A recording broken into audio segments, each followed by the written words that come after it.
Baik, sekarang kita lakukan presentasi terkait dengan analisis yang telah kalian lakukan.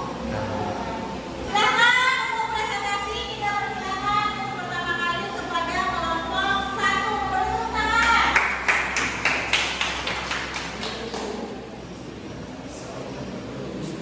Dari data tersebut rata-rata semua harga naik. Beras sebesar 44%, minyak goreng sebesar 66,7%, gula pasir sebesar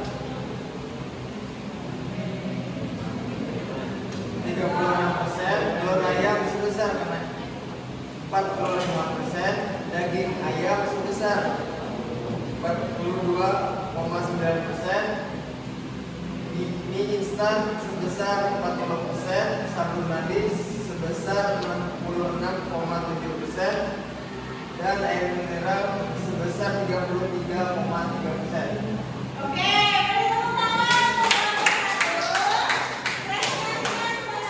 Oke, kelompok 2. Berdasarkan informasi yang ada, semua barang yang ada di tabel mengalami yang namanya inflasi.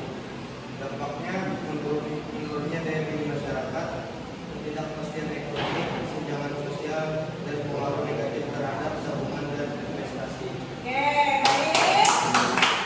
Kelompok 3. Upaya pengendalian kenaikan inflasi dengan cara pengetatan suku bunga, pengeluaran pemerintah, pengendalian harga dan pasokan barang, meningkatkan produksi dan efisiensi.